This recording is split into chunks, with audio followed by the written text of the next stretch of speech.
association, please. Thank you very much, folks. Bill Doyle, Worcester Telegram. Brad, Isaiah's been your top fourth quarter scorer all year. He didn't play a lot in the fourth quarter. Is that matchup problems? He's an off night. Other guys were getting it done. What was the reason? I just thought it was an off night. And I thought, I thought Evan Turner was terrific in the second half. So just went with that. Were they guarding him differently than they had been in the first couple games? I mean, they're paying him a lot of attention, and for whatever reason, he had an off night. But, that happens. Guys have off nights, and that's where, we've got to pick each other up and be better together. But the bottom line tonight was we didn't play with any poise. I don't know if it was the terrific environment in there. If we were just, I don't know if it was down 0-2. I don't know what the deal was, but I thought they really played with poise and in control. We did not, and I thought that was the biggest difference in the game. Our effort was great. We played really hard, but we got to play better. We got to play better, and we've said it over and over. It's an 8-point game at the end of the day, and there's so many possessions that we threw away. Mark Murphy, Boston Herald. Brad, you guys came out much more physically tonight. Was that a focus heading into this, or was this just the team? I don't think I think we've been pretty physical, but we haven't been able to get rebounds as well. Tonight we really had a 5-man rebounding mindset, but still second chance points seem to be magnified in this series, and they seem to be happening at critical times for them. We cut it to 1 in the third quarter. They get a rebound, kick out 3, and we're not in the play to get that ball. Love's 3 off of Thompson's rebound late. Those are killers, and we haven't been very timely in finishing plays in those regards the whole series. But tonight obviously we were just trying to get over the hump, and played poorly at the end of the second half. That really hurt us, and just dug ourselves too big of a hole. And sometimes as a coach you overanalyze it. They hit a couple shots that were nice job, nice bank by LeBron, which he clearly meant to do. Like, I saw him shoot it like he was trying to bank it. Like, it was a great shot. It was the angle that he wasn't being contested at that he shot it. It's amazing. And then J.R. Smith's shots were huge. Coach, Sherrod Blakely, Comcast Sportsnet. You guys are now in a 3-0 hole, something that no team since we've gone best of 7 has ever been able to climb fully out of. What do you tell your team going forward at this point for heading into Sunday's game? You have a game Sunday, you prepare for the game, play the best of your ability. Are you concerned at all, though, about some of the things you talked about going into this game, whether it was being down 0-2, that they lacked poise? Are you concerned about that going forward? You hope you learn from this experience tonight. We've got a lot of guys doing this for the first time, and I thought in some ways that, again, we played with tremendous energy. We played with great spirit, but we just didn't make good, sound basketball plays most of the night. Coach? Yes. Roman from Sinna, China. Talk about the rotation tonight. I mean, Gigi saw a lot of minutes.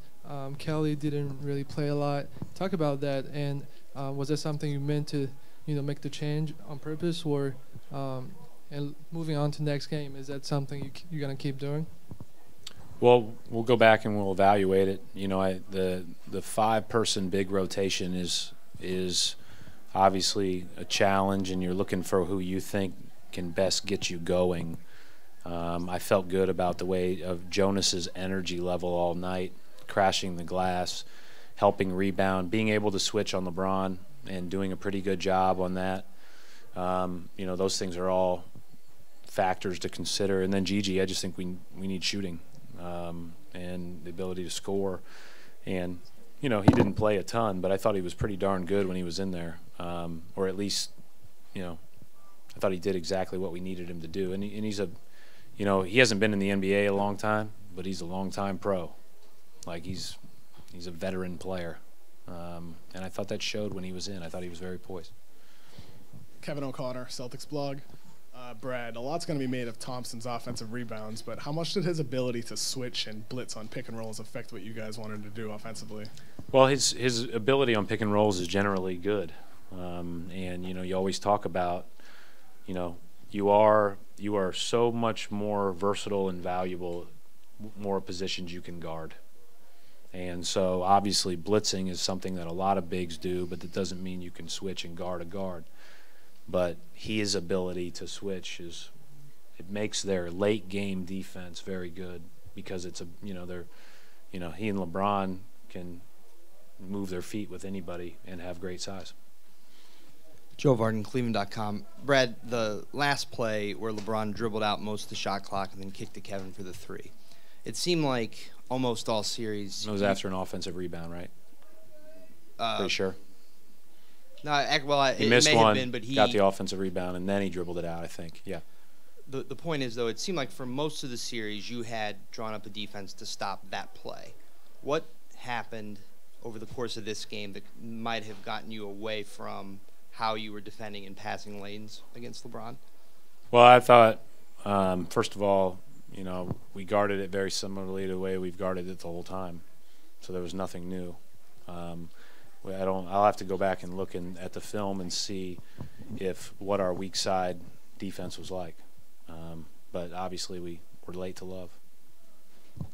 Coach Mark D'Amico, Celtics.com. Obviously 2 straight 8-point losses, but after going through those 2 games, how close do you feel to being able to get over the hump? We've got to play better basketball. I don't mean to, sound that general, and I'm sorry I do, but we have to play better basketball. We have to play better on both ends. I told the guys in there, and I believe this line, and I don't know who said it, so I apologize to the person that originally said it, but when considering the consequences of not doing the little things, you realize there are no little things. That applies to us right now. Brad, Doug Trabue from WBUR's Only a Game. Just wondering what your thoughts are about David Blatt and what you've seen from him in terms of he's a great coach, and he's been an accomplished coach for a long time. And, I started watching his teams play when he was coaching international games, some of the FIBA games when he was coaching the Russian team. And then, obviously, when he came into the league, he had a lot of respect, and he's a great coach. And he's done a really good job. And, everybody that has a job in this league, we're all very fortunate to have it, but everybody has different challenges.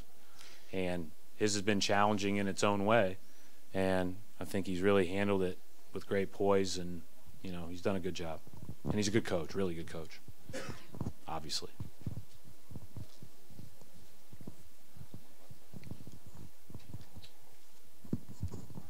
Steve Hewitt with the Boston Herald. Brad, can you speak specifically to the effort level of Jay Crowder tonight? It really looked like he was sticking his nose in there defensively, scrapping for loose balls and being a pain. I know a lot was made out of what he said yesterday, but the bottom line is Jay's not scared. That he's not scared. He's not going to play that. He's not going to play in a way that he's going to back down from anybody, which I really appreciate about him. He plays really hard. He is a very good defender. He's a very versatile defender, and he made huge shots and made huge plays at the rim for us. And he's been a great addition, just a great addition. It's been fun to coach him. Mark Schwartz, ESPN. Brad, after watching these 2 teams play for 3 games, what separates the 2 teams? Well, we'll see at the end of the series, right? And I'll be better able to say it, and I want to get ready to go and want to make sure that we play as well as possible for however many games we have left. But obviously number 23 is one. And then, I thought they made some, and obviously they've got other very talented guys, right? I thought Love made huge shots. I thought Irving made huge shots. And then J.R. Smith, he went to a different level than he's been in the first 2 games. So I think all of those guys, and then you add in the Thompsons and the rebounders and all those guys. So you got all these guys that are good players around the superstars, and they just become better when they're around them. And that's what that's what the great ones do. They make everybody else rise up.